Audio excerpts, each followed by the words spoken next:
When I get asked what my favorite kind of car is, the answer might surprise you.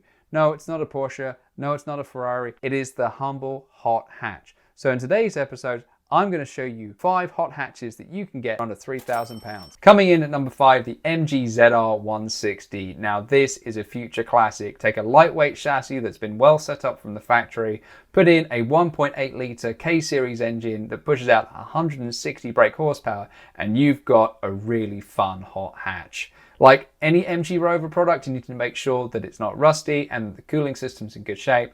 But if you do need any work on it, there are loads of specialists around, and it's a really well understood engine. I found one for just £2,000 that could actually start to increase in value. Coming up at number 4, the Mazda 3 MPS. This practical 5-door hatchback pushes out 260 brake horsepower. It is an absolute screamer. It's also eminently tunable, so you can get some big power out of it. But if you are putting in performance mods, make sure you are saving some budget for suspension and handling, because this car was already pretty heavy on its front tires. And if you start putting in big power, you will burn a large amount of rubber. I found one here for just $2,995, and they're definitely worth checking out. So why are hot hatches my favorite kind of car? It's because they can do everything. Practical enough for a food shop, an absolute blast on a B road. Yep, I may look like a complete bell end as a 40-year-old in a mildly warm hatch with a loud exhaust, but god damn, it makes me feel happy.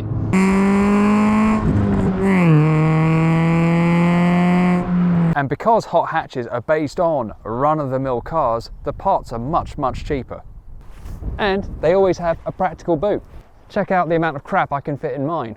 And because they're based on practical cars, they've actually got usable rear seats for adults. Try doing that in a 911. Everything else is kind of a compromise. Not to say something like an Aston Martin DB9 isn't an amazing car, but it will struggle with a family of 4. Coming up at number 3, the Ibiza FR. This 3-door hatchback has a 1.8 litre 20-valve turbocharged engine putting out 150 brake horsepower.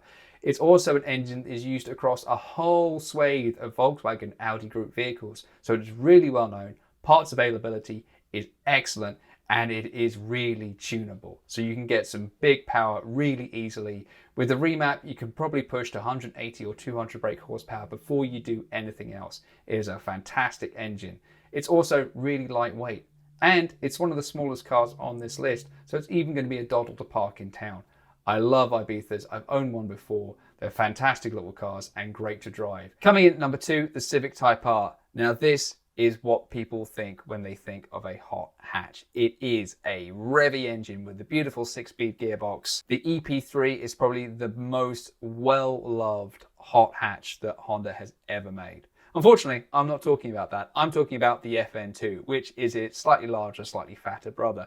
But it doesn't mean it isn't a great car in its own right. Yes, it's bigger, yes, it's heavier, but it has a few more creature comforts, and it has those space-age looks, which some people love, some people hate. What it does mean, though, is it is cheaper than an EP3. And so I found one at under £3,000, which gives you access to that screaming 2-litre VTEC engine and a gear change to die for. Coming in at number 1, the Volkswagen Golf GTI. Could any list really be complete without featuring some form of Golf GTI? This is the granddaddy of them all. And this is the Mark V Golf GTI, which represented a return to form for Volkswagen after some pretty dull models in the Mark IV era. This has a 2-litre, 200 brake horsepower, turbocharged engine. You can tune the life out of it. It's got a great 6-speed gearbox. I would avoid the DSG just for reliability reasons.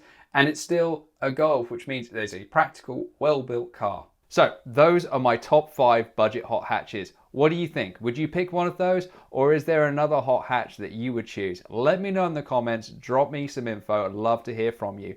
And let me know what you think about this sort of video. I'm trying to increase the amount of videos I'm doing on a weekly basis.